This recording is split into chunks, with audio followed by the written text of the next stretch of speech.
Okay, remember that they're changing my voice. In this video series, I'm going to keep it very simple for you. I'm going to put it in a way that I would have understood at 3 or 4 years old.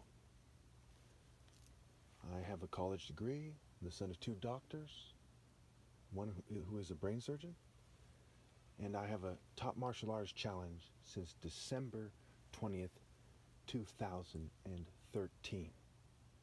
Okay? Now this video is about what a psychological construct is. Before we get into Revelation some more, and I've gone over it many times with consistency and adding details over time, okay? I am going to have to explain to you some basic concepts that a lot of people deny. They deny for racial reasons, financial reasons, political reasons, social reasons, religious reasons, you name it. But they deny the existence of a psychological construct, first and foremost by their actions. So what is a psychological construct? Well, first of all, keep in mind that there's an attempt to redefine what that term means. A psychological construct is basically when people use psychology to create a system of thinking, okay, where there's a lot of subcultures in that system, and they think, the people in these subcultures think a certain way, okay? For example, a government is called a government because they're trying to control the way you think. Govern and ment, which is a root term for the word mental, okay? Ment meaning mind, like in the word mental, okay? Pretty straightforward so far? White establishment, right? Established mind. Pretty straightforward, mainstream root words.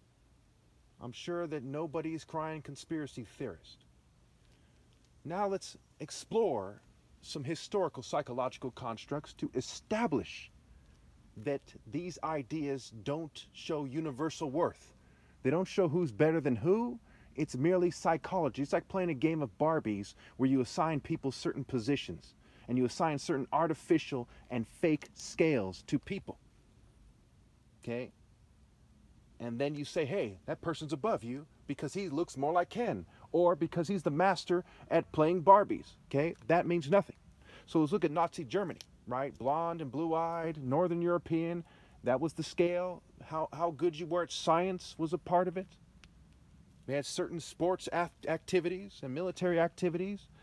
And depending on how much value they assigned those activities was how much worth someone was given. Okay? So in Nazi Germany, the more you're like a Nazi, okay, and the ideal Nazi, the more to them playing that stupid game, you were seen as important. Communist Russia, Communist China, Communist Cuba. During the transatlantic slave trade, during slavery, slave-owning America, right? They had a certain psychological construct, psychological environment, psychological atmosphere, if you will, which means the people in the area, in that region, behaved a certain way and thought a certain way, and they dated a certain way, they spent their money a certain way, okay? They went to certain places for philosophical or religious guidance because of their psychology, their way of thinking. And with the word psychology, it usually has a connotation of artificial. For example, someone who goes on stage and tells themselves, hey, I could do this, I could do this, I could do this, because they're nervous, right? They're in an artificial state of mind where they're trying to convince themselves to not be anxious about what they should be anxious about. To some degree, how people think, whether they're going to do a good job, etc. And the degree of anxiety, right, is what people would argue is either someone is not human, either someone is mentally ill, or they just have the normal degree of anxiety. Okay. So that's what a psychological construct is. The universal scale of somebody. Okay? At first we have to see what really matters, right? In life, you know, love matters, righteousness and justice. These are universal. Universally used correctly. If someone sacrifices themselves for a corrupt state, that is not righteous. That's universal thinking. to the person who lives in that corrupt state psychological construct. They might argue that that person is righteous. That's in the psychological construct. You see, God is the God of truth, right? The way, the truth, and the life. Universal truths. Universal pinpointed truths. The person who's trying to serve God tries to pinpoint those truths to the best of their ability. For example, somebody living in feudal England might date according to the social status and social order in that psychological construct. But somebody serving God would say to them that they reject that psychological construct, and they're going to date based on focus, moral intensity, universal pinpointed moral precision, and what is true and correct. They'll date based on a universal moral order and not the social order of that psychological construct. Okay? Now, I don't want to put too many ideas in this first video. I didn't want to make it this long. But that is the general idea you need to grasp. If you don't grasp anything else in this video, understand there's a difference between a universal scale, which is a moral scale, okay, for somebody, and a psychological construct scale. That's why people are called heroes, right? A Nazi hero to the Nazis, okay, is a hero using their psychological scale and their psychological construct. Okay, an American hero, G.I. Joe, is using that cartoon scale in that subculture, what have you, or a grouping of subcultures in the psychological construct. Okay, but somebody who's a hero to God is a hero because of universal, pinpointed moral precision and focused moral intensity in the divine order. He's not cheating the righteous out of their places. Okay, for example, if I get on a plane and I said to the pilot, hey, you know, you go in the back of the plane, and I'm going to fly the plane. Okay, or you go in first class and I'm going to fly the plane. Then I would be cheating that person out of his place.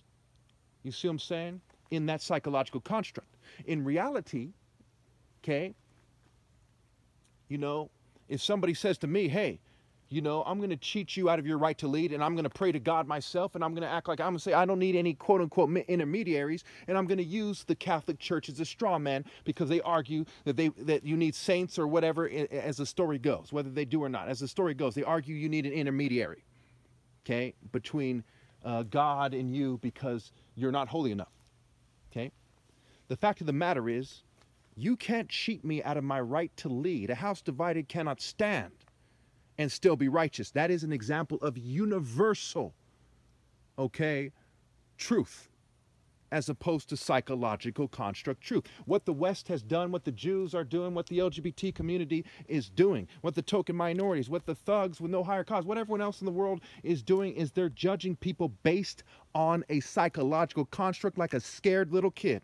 When you do that, you say to God, you say to me, you say to all the righteous warriors that ever lived, you're like, I'm scared to live in reality, so I'm going to define myself as a thug in this psychological construct, as a CEO in this psychological construct, first and foremost, and I'm going to reject my identity in reality. And what the government has said to me is says, for you to insist that people come from Africa, that people come from God, you're an identity extremist. We want you to think inside the construct. So we're going to pretend you're crazy. We're going to change your voice. We're going to fume you. We're going to covertly drug you, etc. Now, how do you know I'm right? How do you know I'm not just saying this? How do you know I'm not crazy? And I you know that because of my martial art challenge. If we live in reality, somebody with a martial art challenge for over 9 years who says you pay nothing if you lose, you get $10 million if you win, in this capitalist country, who has won every step of the way, okay, couldn't be crazy, because the amount of sense and wisdom and brain sharpness, mental prowess that is needed to achieve that at this point in time. Maybe 10 years from now, the technology will exist to where someone could get away with that while being crazy, while hooked to a machine remotely or something. But at this point in time, and since 2013, you would have to be sane to do that and to win. And to have thousands of videos pointing to that challenge and thousands of comments on different channels pointing them to your challenge. That could not be done unless that person is sane. And so it is my argument. For them to come at you saying, hey, you know, we do things a certain way here and da-da-da-da-da, and we're bitches. We lack the mental sanity, the mental clarity to, live in reality. So we're going to say, hey, let's go team up against this guy because he's insisting on reality. And in reality, we're just bitches who are scared to live in reality. So we're going to come after this guy together. Let's come together and let's pretend he's crazy like a bunch of bitches. You see how that works? What I've just explained is precisely true. Universal pinpoint and moral precision. It is romantically true, because when a woman sees this, she says that guy lives in reality. He's a man with the virtue to live in reality. Ver in virtue means man. It's precisely true. That's reality. It is moral, mental, spiritual, and romantic prowess that I just displayed to you in the form of my action of telling you the truth in my speech on this video. And that is part of an action that is weighed by God Almighty, that tells God Almighty that I'm above everyone else who does not do that. And my top martial artist challenge tells God Almighty that I'm above everyone else, even if they do that, because I'm the top martial artist and they're just someone who just happens to do that as well, which I've never come across in my life. Thank you.